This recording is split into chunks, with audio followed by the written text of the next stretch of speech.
Alrighty, well, I see 7 o'clock, so we can go ahead and get started. Good morning, everybody, and thank you so much for joining us today for our DATCP Meat Industry Office Hours. My name is Molly Mueller, and I'm a Public Information Officer for DATCP. Today's session will be recorded, posted online, and sent out via GovDelivery for viewing. The slides you're about to view will also be made available online and via our GovD newsletter. In today's session, Paul Humphrey, the Director for DATCP's Bureau of Meat and Poultry Businesses, will share updates from DATCP's Division of Food and Recreational Safety.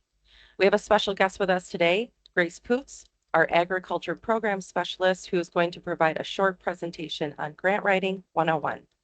And additionally, DATCP's Livestock and Meat Specialist, Jeff Swenson, will talk about the Meat Processor Infrastructure Grant Program, which recently began accepting applications for the 2026 cycle. At the end of this session, we'll have time for some questions, which you'll be able to put in the Q&A in the chat. Paul, why don't you get us started with your Bureau's updates? Thanks, Molly. Good morning, everyone. This morning, we're going to review a couple of topics, and I will probably move briskly through the slides in the interest of time, but there's a lot of detail that's contained in the slides, so if you need to go back to the slides, those will be posted afterwards for further reference. There's links provided too for additional materials. We will discuss some upcoming directives, or actually current directives that just came out from Episcius that are going to have an impact on state meat establishments. We'll also look at the exemptions that exist. We had questions that came in after the last meeting that you'll see addressed in some of the later half of the slides. A couple of reminders for meat establishments, and then lastly, we'll highlight resources and training opportunities that exist for meat establishments and their staff. As we're in a new year, it's sometimes helpful to look back at the past year, and this is some data that I maintain within our program, just showing slaughter totals. These are only at state inspected meat establishments. And you can see how the data looks. Our beef numbers and swine numbers are down year over year. Different reasons for that, but that's just the historical trend lines there. The blue line at the bottom of the screen shows sheep and goats. That number is flat at around 4,100 animals. We also, as a program, inspect about 1,000 bison a year, and that number is flat year over year.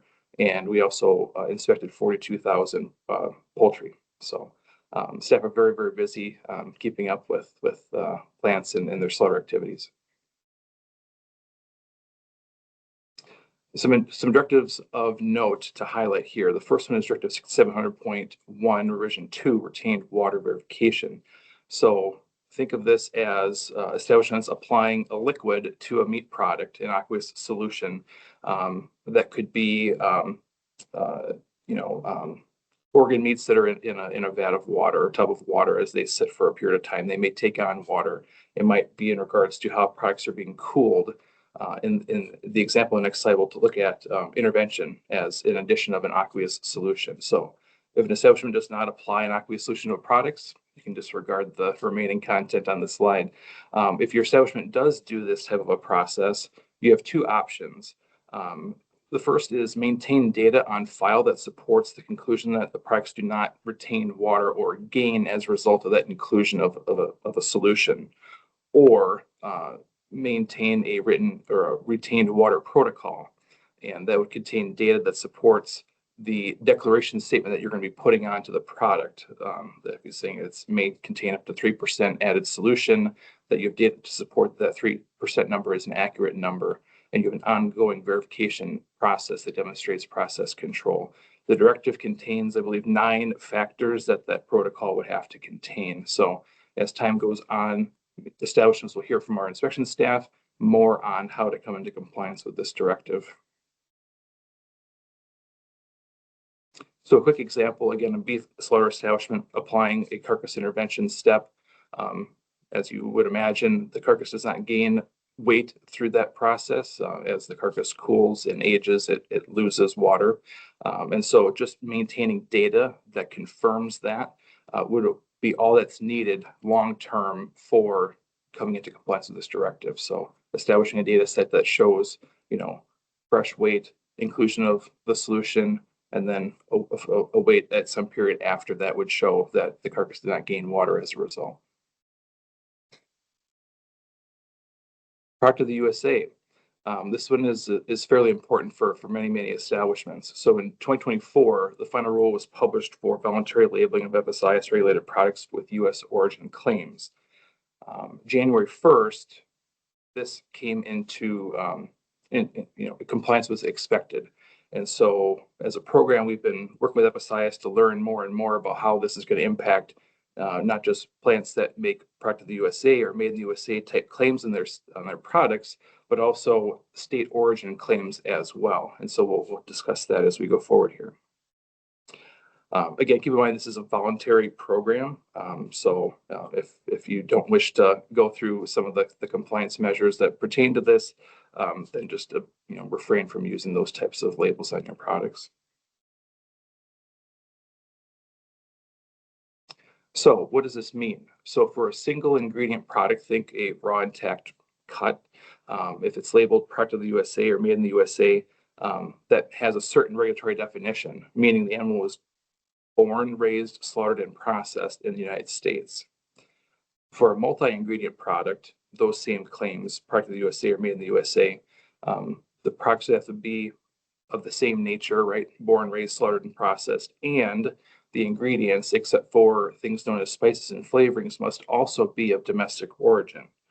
So you can maybe start thinking about how that may impact your business. So spices and flavorings has a definition, and those links are provided there, 317.2F and 381.118C contain those things that are defined as spices and flavorings. Those are exempt from this expectation, but for things that are added that are non-meat, that are not spices and flavorings, if you were to use that label, those sourced ingredients would have to be domestically sourced. Caveat to that, not necessarily their sub-ingredients, only the ingredient that's being assembled, right? So the finished product has to be domestic sourced. Part of this, establishments have to have documentation to support that label claim. So if you're making a claim that's made in the USA, you have to have support, written support that shows that your sourcing of cattle or swine or what have you, animals are born, raised, slaughtered in the United States. Same way for the ingredients, evidence to suggest that those are also domestic origin. So I've provided a couple additional links for further study on this subject. The first is a YouTube video that FSIS put out. And the second link to the right of that would be a PowerPoint of the same content, but just not with the audio. So you can kind of go through that and review those parameters.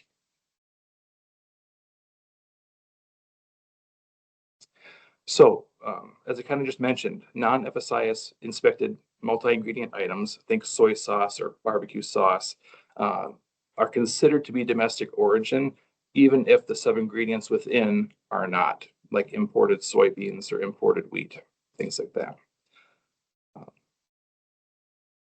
Now, establishments, if they can't support that full claim, would have to have some additional statements added too, right? So pork was harvested in the United States, or it was sliced and packaged in the United States, things of that nature. So all those types of additional details are found in the links that were provided.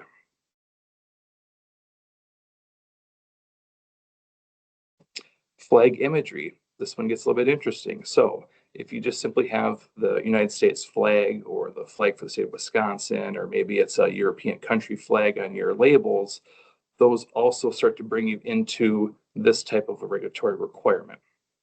So if you have a US flag, that implies made in the United States, right? So those same things I discussed about born, raised, harvested, packaged, and the ingredient sourcing would apply if you're using an American flag imagery on your label, or say Wisconsin flag is another example. I think that's good for that slide. As a program, we had some concern that this may have an implication to our Something Special from Wisconsin marketing program. And so we've had many conversations with FSIS on that. We now have a confident answer that our Something Special program is not going to be connected into this regulation, as long as the establishment can support its compliance with the Something Special standard of 50%. no additional documentation would be needed as far as the FSIS element that I just discussed. So that was a big relief to many on today's call. The remaining slides I have that are content related are all in response to a question that actually came in after our last office hours from an attendee. So there was some question about what things require inspection. And so I'll go through these rather quickly because there's a link provided as well, but this will kind of go over from top level what things are meat products and what gets inspected by the state or federal programs. So the first thing off to the right hand, the pattern follows the same for the next 4 slides. So FDA products, USDA products. So I'll comment mostly on the USDA or state inspected side of things. So as you may imagine, beef, cattle, swine, sheep, goats, those are what are known as amenable species, and those require inspection when in the marketplace.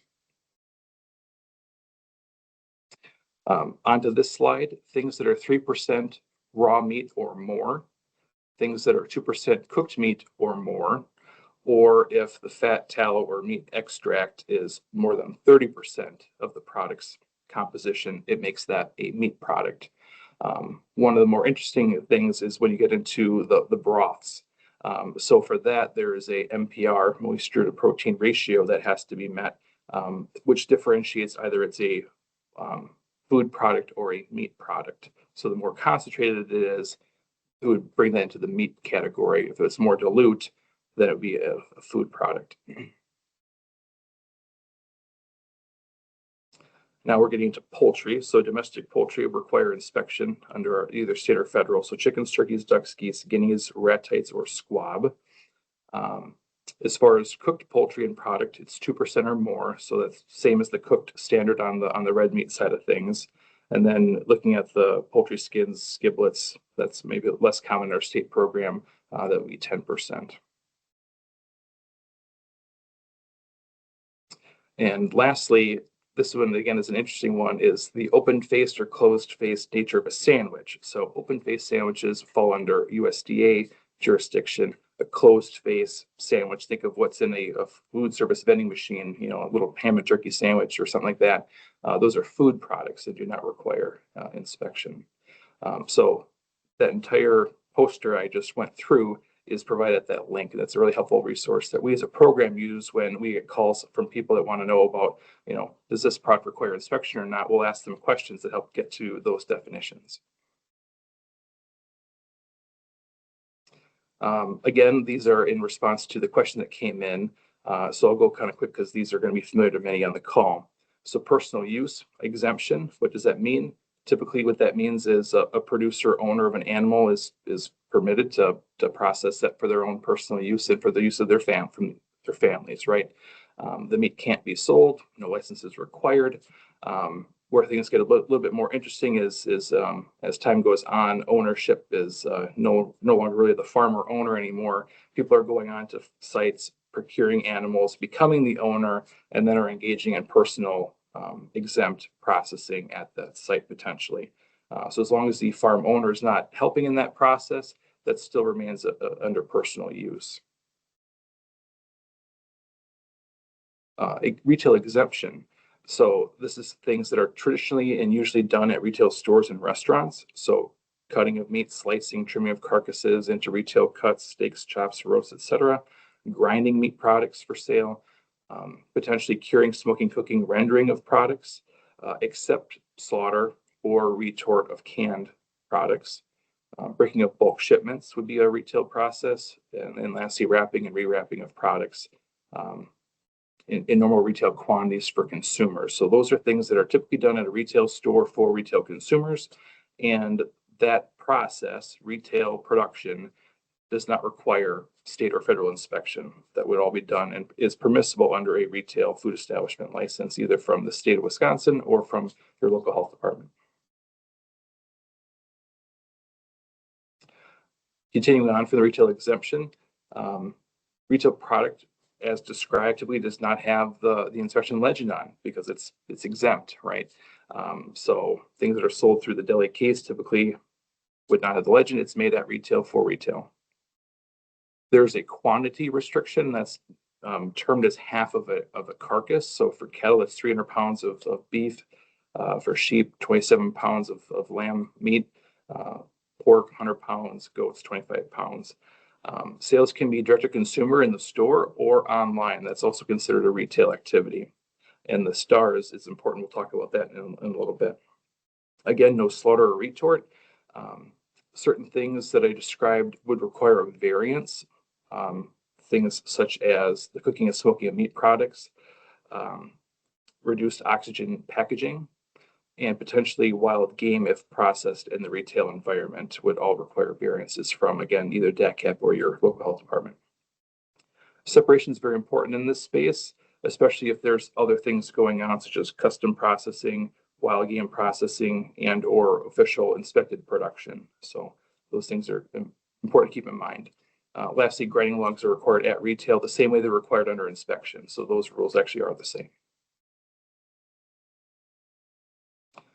So internet sales, that's what the star was about. So if a firm is a retail establishment and they are selling their products online and that shipment is going across state lines, the source materials would need to be federally inspected. I was asked, well, where does that come from? It comes from this link here, which is a guidance document, a guideline that came from FSIS that describes that requirement. So state product, whether retail or inspected, is restricted to the state of Wisconsin. So retail product can go across state lines, but only if it's from a federally sourced meat source. So important to know. HRI exemption, hotels, restaurants, and other institutions. This is kind of one of these middle ground type exemptions, right? So you have a retail store who's able to do some wholesaling of certain products at certain volumes. And so this list of criterion describes all of those things. A store that is doing curing, cooking, smoking, those things are not HRI eligible, right? So that cannot be sold to an other than household consumer. But the retail store could slice and grind meat that came from a federally inspected source or state inspected source and sell that as an HRI product because they're not really engaged in the production of it. They're simply cutting it and packaging it at that point. Sales to HRI accounts cannot exceed 25% of the total retail meat sales from that facility. And so there's some dollar amounts that come into play as well from FSIS. If you give me a moment, I can get that number for you. In 2025, that number was $103,600 for meat and $74,800 for poultry. So as a kind of a litmus test there. So typically a retail store could do some hamburger wholesaling to a restaurant as an example under this without needing inspection for that purpose. So, all right, custom exemption.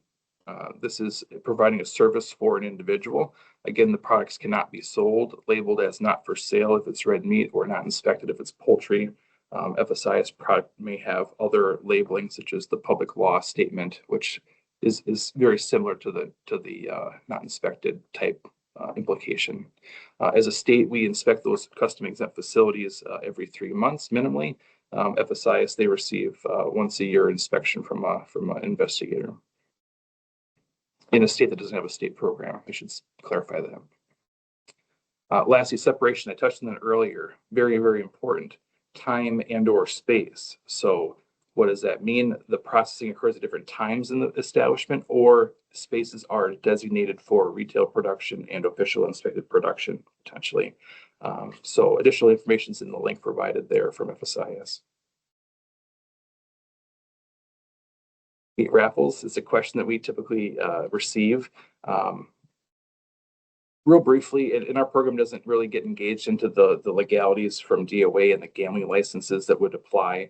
But typically, meat raffles are done by charitable organizations. They're not hosted and done by private individuals or by restaurants or bars, things like that, taverns. So Typically a charity, typically a license is required from DOA, but we're not going to get into that detail. From our standpoint as a meat inspection program, the products that are being offered for sale in that setting would need to be from an inspected source, meaning they bear the state legend or the federal legend for those activities, because through that sale, it's not direct to consumer. It's a wholesale product at that point in time. So just putting that out as awareness to industry. If you're aware of individuals coming in and are engaged in meat raffles, make sure you're directing them towards product that is eligible for that use. Otherwise, another solution is to utilize gift cards or gift certificates to facilitate this raffling and purchase of meat activity that in that case would not require inspection on that retail product if it's through a gift card transaction. So if there's more questions on DOA and raffle requirements, again, the link's provided there for further information. All right, reminders for industry. This one is a pretty important one for our program, and I'm sure it is for FSIS as well. So establishments that are operating beyond their approved schedule agreement, it's not permissible. The resulting products are considered adulterated under the Federal Meat Inspection Act. That term is a pretty important term.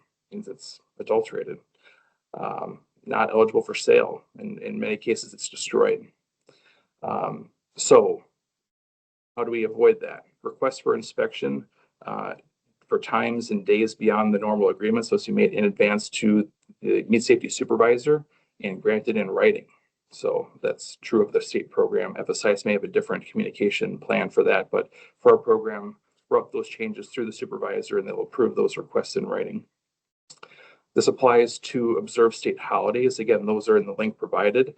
It includes the holidays that are listed, including this past Monday, Martin Luther King Jr. Day. And sometimes if the holiday falls on a Sunday, we'll observe it on a Monday. And those things are, again, defined in rule. So despite our program's efforts to have these types of discussions in office hours, memos to industries, MOIs with staff in plants, we still have a very concerning trend of plants operating without inspection on holidays and on other days as well. So our program is looking at additional measures that we can take to curb this trend so we don't have plants operating without inspection as required. So I just wanted to put that out for industry to hopefully come into compliance voluntarily. Trading opportunities, lots of great things ahead. We've touched on over the past couple of years here at the good work at River Falls through the Humane Handling Institute. They've got trainings come up here in April and in May. The STAR for Humane Handling and Stunning is a bundled 2-day course that remains eligible for the tuition waiver program. So a great way to get staff or plant owners really trained up in this area of humane handling. They do wonderful work with equipment maintenance. There's a course coming up in February on that. You can also send them your study equipment. They'll evaluate it, service it, ship it back to you. So they offer that service as well. And the last link there is building a robust systematic approach, their humane handling program. That looks to me like it's going virtual. And if you're interested in that course, use that link and reach out to them so you get on the list for when that comes out. They'll contact you and there'll be a virtual course from the way things read online currently. Additional courses, this is at UW-Madison. Meat Snack 6 courses coming up in February. Registration is now open. So if that's something that you want to get more knowledge in, or your plant managers and more involved in, this is a wonderful course to get them trained in that area. Fresh Meat School is coming up in May. Registration is opening up in March.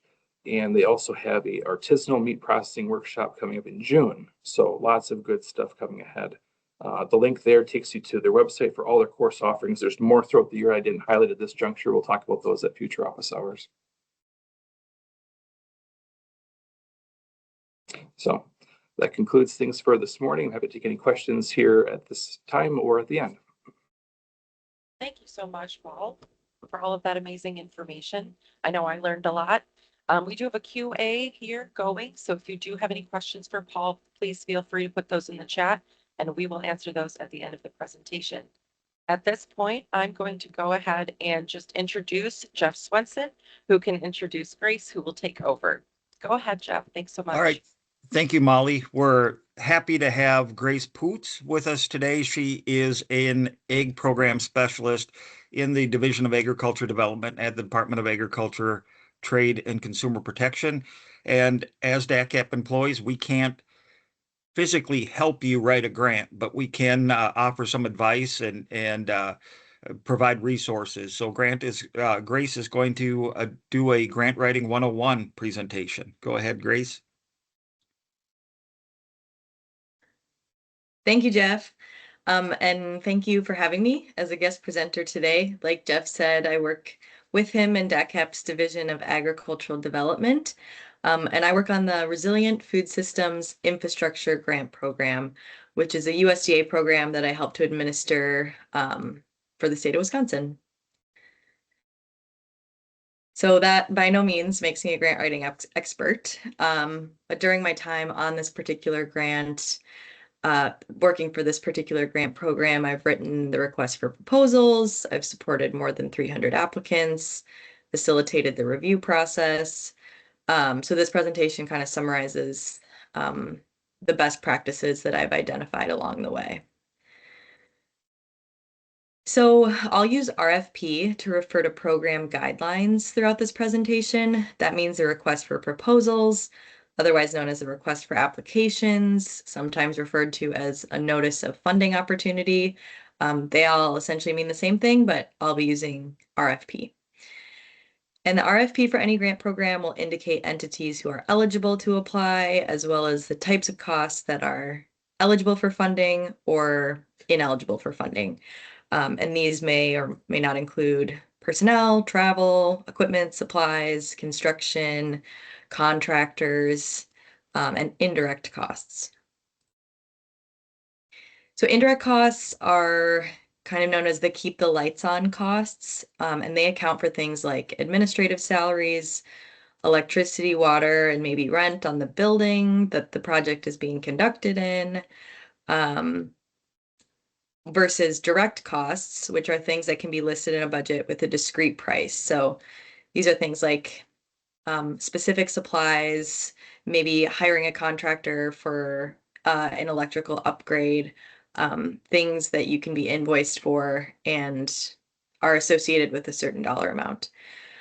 And if indirect costs are eligible, they're calculated as a percentage of the budget's direct costs to offer some degree of compensation for the auxiliary costs associated with your project success. And so I point that out because it's a little bit more of a complicated idea or thing to figure out when you're working through creating a budget. And then also potentially included in your budget would be match. And match is what you're contributing as the grant recipient to the project through either cash purchases and or donated goods or services of a certain agreed upon value to the project. So funding programs may stipulate that a certain percentage of the project must be covered financially by the recipient or their partners. And this can be done, for example, by contributing the value of a certain employee's work on the project by using an hourly rate and the number of hours that they're contributing specifically to the project, or as a percentage of their salary.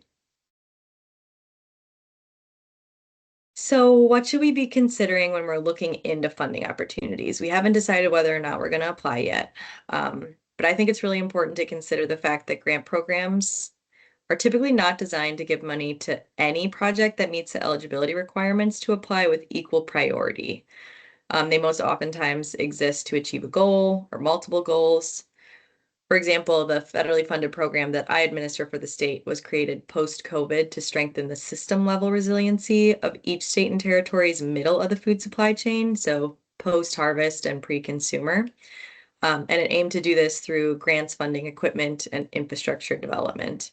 And there was kind of a sister program that came out of the USDA around the same time that had the same goals, but was explicitly for the meat and poultry supply chains. So in my program, applicants who were able to demonstrate that the equipment or facility they proposed would benefit their supply chain partners or other producers in addition to their individual business or organization were more successful than those who did not. And this is because their projects were working towards the explicit goals of the program. So I'd encourage you to take stock of the resources that you need in addition to what you already have to contribute, and thinking through whether the program's purpose is suitable to your goals and funding needs. And then ultimately, would your project advance the funder's stated mission or goals? Further, considering whether the program's type of assistance and timeline suits your own timeline and funding need is critical. Some important questions to ask include how much money is available per award, how much money is available in total. Oops, sorry. Further, what kind of funding opportunity is it? Is it a grant? Is it a grant with matching, or with a matching requirement, a loan? It's important to determine at the outset whether the funding is available upfront to spend on your project budget, or whether you'll need to request reimbursement after incurring the cost yourself. So do you have the cash flow to front costs, or are you able to secure a short-term loan if necessary? Those are important things to consider ahead of time. Additionally, is there any information regarding how competitive the applicant pool is anticipated to be? Any historical data maybe on how many people were applied in the last round and how many were awarded? Ultimately, here we're trying to determine whether the hassle of applying is worth your odds of success. Another important detail is that grant program funding is oftentimes not available for months following the close of the application period. This is especially true for federal funding opportunities because there's more hoops to jump through, more restrictions, and processes. So we need to consider if the timeline is suitable for our project, noting that you'll almost never be reimbursed for work you've already completed. So some options, if your project has already begun or needs to begin before the awards become available, is it possible to identify a discrete future stage of the project that you could potentially create a budget proposal for to meet the program timeline more aptly? Okay, so after having confirmed that you've met the eligibility requirements and that the funding opportunity is well suited to your project needs, goals, and timeline, I would first recommend getting in touch. There are usually other available sources of information on a grant program outside of the RFP itself. That's not to say don't read the RFP very carefully, because that's critical. But I would encourage you to take any opportunity, obviously as time allows, to watch informational videos, attend webinars, contact program staff, and reach out to or maybe do a bit of research on previous recipients of the grant, to get a better sense of whether your project is a good fit and how to be most successful if so. Secondly, once you've officially decided to apply, it's time to get organized. This is not true for all grant programs, but some applications, and I'd say increasingly so, are to be submitted via a grant software or an online portal, and or they require registration of some kind. So for example, funding coming from the federal government, like the USDA, requires a unique entity identification number, otherwise known as a UEI, and you register for that on a government website, but registration for things like that can take weeks, so be sure to start those processes right away.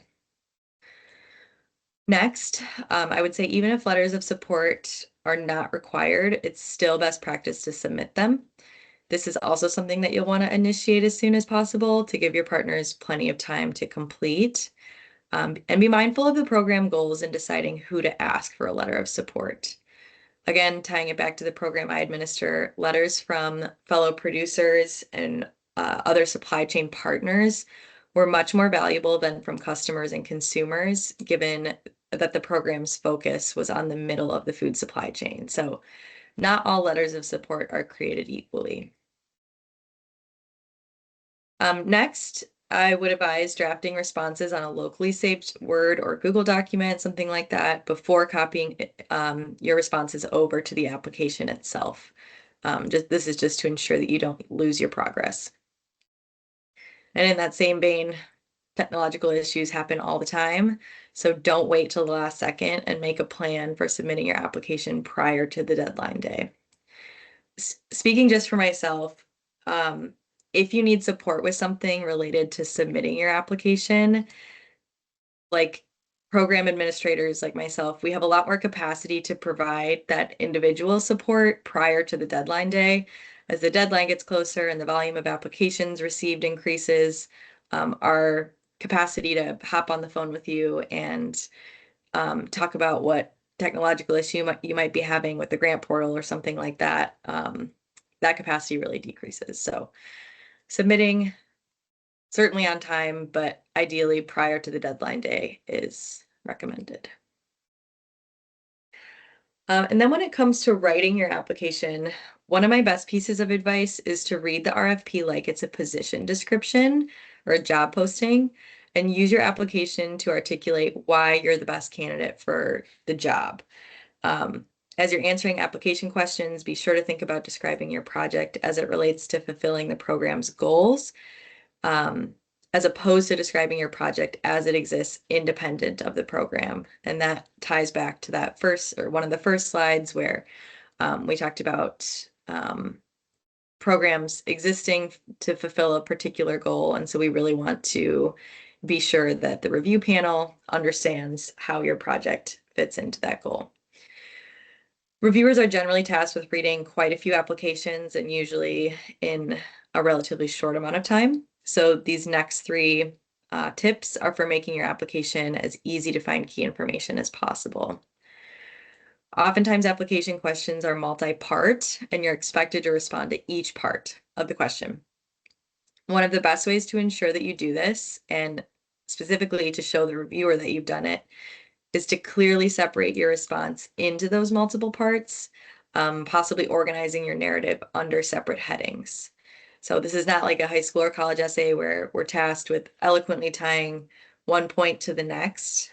Cohesion is obviously certainly important, but we can use visual and formatting tools to guide the reviewer through your key points. Similarly, using lists and bolded text is another good way to draw attention to the most important text. And I would say unless there's a strict word count, it can be beneficial to restate important details throughout your application for reviewers to see more than once.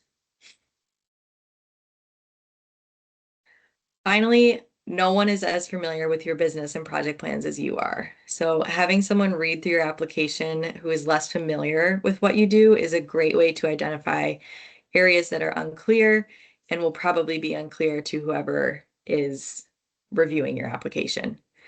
And evaluation rubrics are often provided in the RFP. So use the rubric as a checklist to ensure that you've addressed every criterion that your application will be graded against. That's all I have for you today. Happy to take questions at the end, and thank you for your attention. Thank you so much, Grace. That was wonderful. I'm glad that we'll have this as a resource for folks to look back on when it's time for grant writing. And with that, Jeff, go ahead and take over. All right. Thank you, everyone. So this will be another round. The Meat Processor Infrastructure Grant Program began in 2022. So we're going to be talking about the 2026 round of Meat Processor Infrastructure Grants. In order to find the request for proposals, you can go ahead, Molly. In order to find the request for proposal and the application on the Department of Agriculture Trade and Consumer Protection website, look for the Agriculture Development page, then go to Economic Development and Innovation Center, and then Meat and Livestock Development. So if you need any help finding that, reach out to us at DATCP and we'll help you with that. Once you're on the website as well, you can search for Meat Processor Infrastructure Grants and you'll get to that link.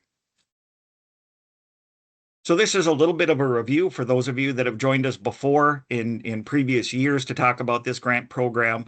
The Meat Processor Infrastructure Grant really strives to grow Wisconsin's meat industry and improve the long-term viability of the livestock sector through services to meat processing establishments. A little bit of history, the proposed Meat Processor Infrastructure Grant Program happened in 2021. and it made it into the budget. So it was recommended by Governor Evers. It was approved by the legislature, and our baseline is $200,000 per year. So every year there will be $200,000 for meat processor infrastructure grants. This year, the legislature approved increasing that by 500,000. So during this biennium, so both 2026 and 2027, there will be $700,000 available.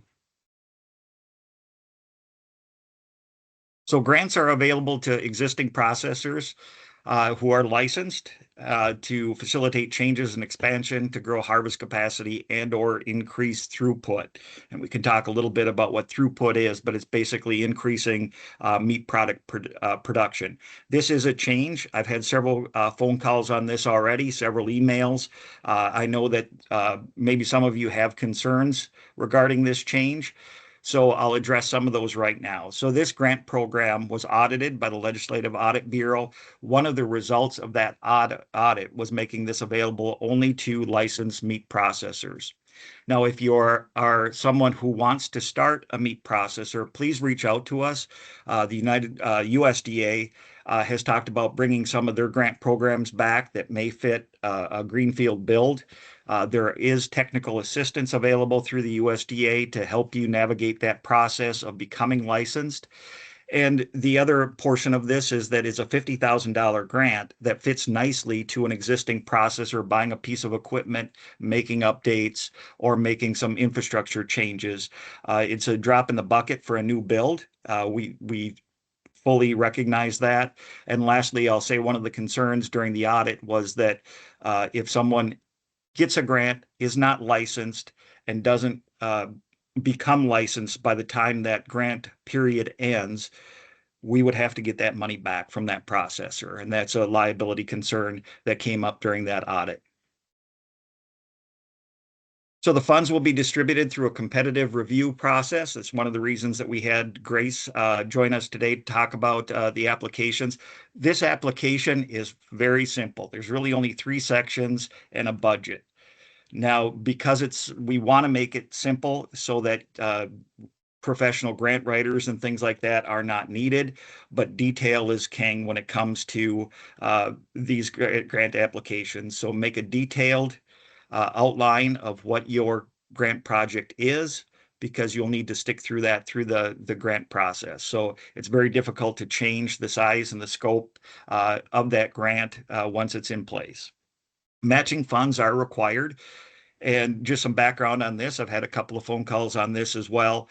So this was actually the meat processors themselves when we got together and talked about their needs, opportunities, and what a grant program would look like.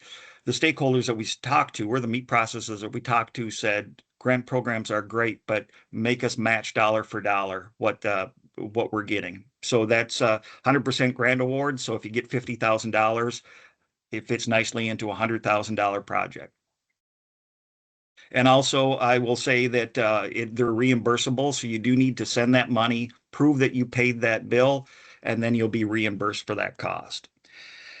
And the competitive grant process, one great thing that Grace brought up was finding out how competitive that grant is, or how many applications. In the past, we've gotten about 50 grant applications for each one of these rounds of grants.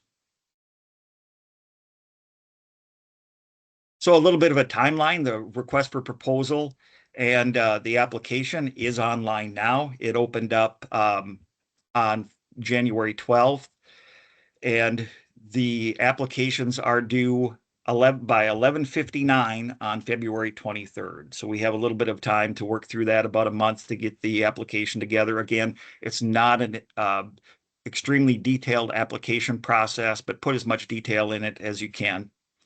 And applications will be scored by a review committee. They're outside reviewers. They're industry experts from academia, industry, several other people that know the industry. They're not DATCP employees that do the scoring. And selected applications will be known and be notified in late March. And the approval letters, early April, and our anticipated starting date would be January 1st. We'll have a slide coming up, I believe, that will talk a little bit about that timeline and the timeliness that we need to see when we get that grant contract back.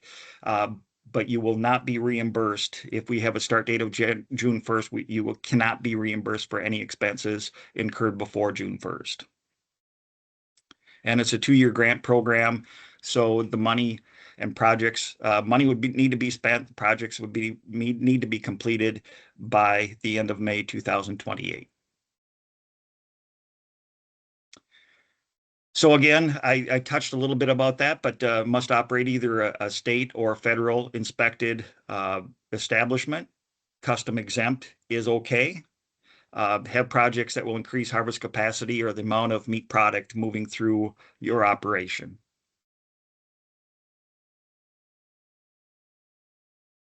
So a background check on your business will occur. You must not have any state or federal penalties or violations. You must be in good standing with the Department of Revenue and the Department of Financial Institutions, and we do check on that. And that's one thing that we were audited on to make sure that we are doing those checks. Employees of DATCP, almost goes without saying, but we're not eligible to apply for these grants. We can't have a family member who operates a meat establishment apply for the grants as well. And entities should not have or cannot have an open grant with DATCP at the time. If you've received a meat processor infrastructure grant in the past and that grant is closed, feel free to apply.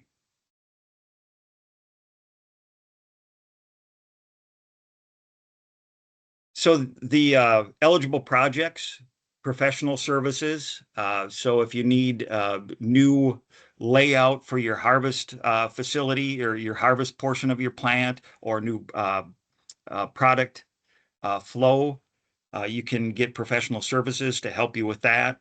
Engineering, design and layout, production lines, any project that can be shown to increase harvest capacity by a minimum of 20% per year. Again, that came from our stakeholder calls, and that's the bar in which we're holding grant applications to, and any project that can increase product throughput by 20%.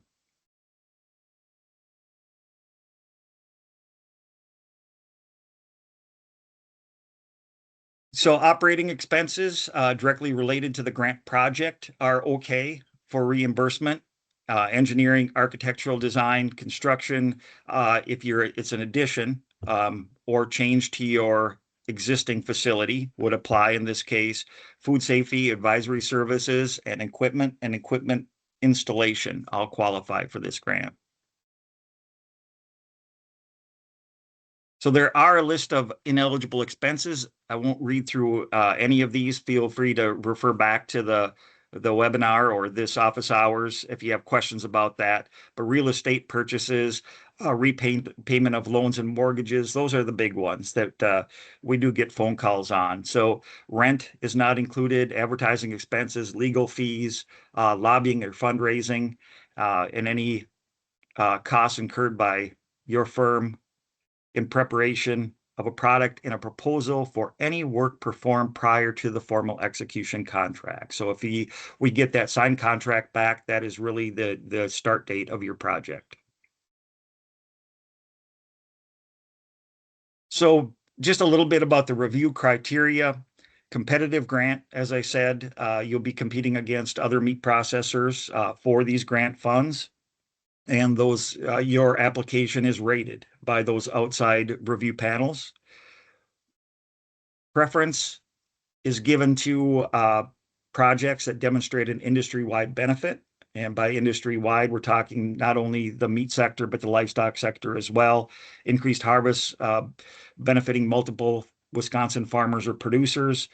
And DATCP may require additional information and visit your establishment as the grant progresses. So typically we call ahead of time and just want to stop by the establishment to make sure that the project is going on and going in a timely fashion. And the contracts, I won't spend much time on this, but when you get, if you receive one of the grants and you get a grant contract, please review that contract. Questions arise sometimes if we don't go through that together. in detail to understand the grant. And if you do receive a grant and you get that contract via email, you have 30 days to return it. So if we don't hear back from you in 30 days, we may give you a reminder phone call on day 21 just to see where you're at with that. But if we do not receive that signed contract back in 30 days, the you will not receive the grant. So this is a reimbursable grant. As I said, I know that sometimes from a cash flow standpoint, that can be a challenge, but most of the grant programs at the Department of Agriculture, Trade and Consumer Protection work that way. So we need proof of payment and then you'll be reimbursed. So we do need that invoice and proof of payment. And 10% of the grant award will be held as the final payment. So we hold 10% to make sure that you have your final grant report submitted. Once you have that final grant report submitted, we do a little bit of an internal audit to make sure that every expense was in the right column on your end and our end, and then that final 10% is reimbursed.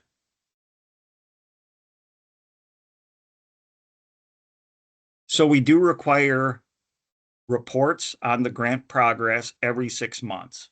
So June 1st grant starting point, your first grant report would be due December of 2026.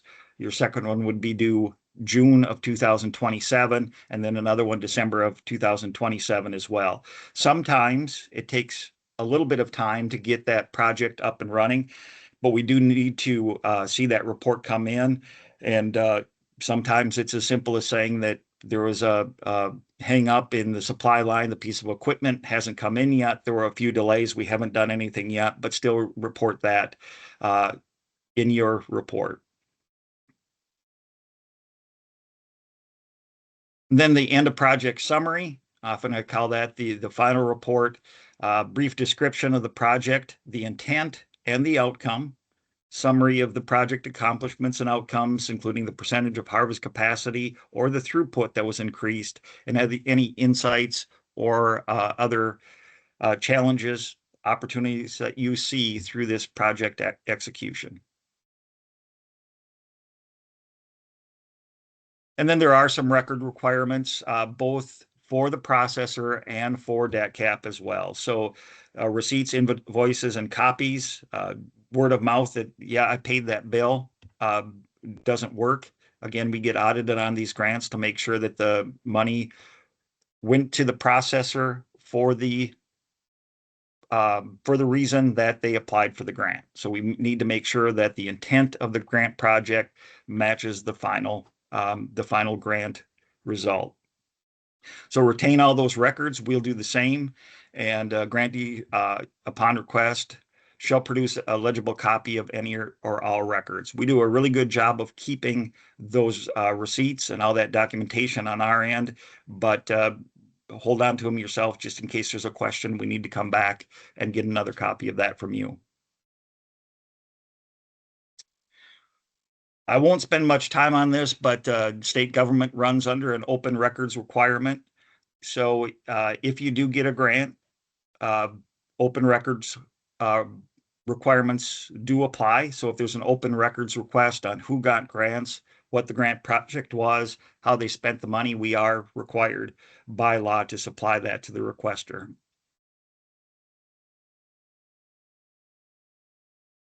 And that's all I have. I know we're running a little bit out of time, but if anybody has any questions for Paul, Grace, or myself, now would be a great time to type them in the chat.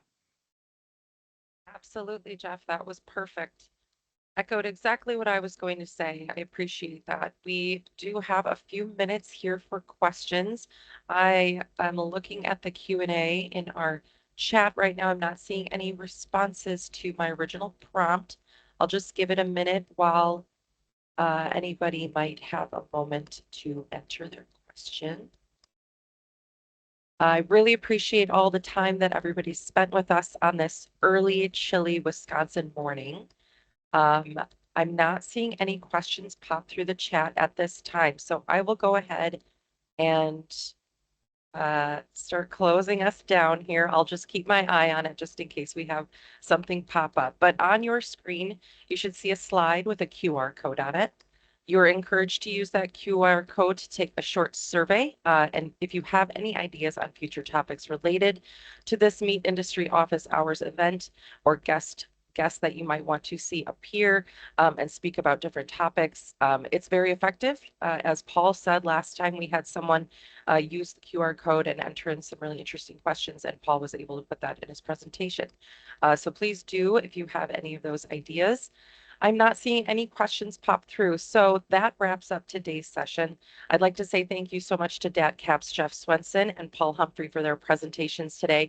And a very special thank you to DATCP's Grace Puc for her helpful and resourceful grant writing presentation.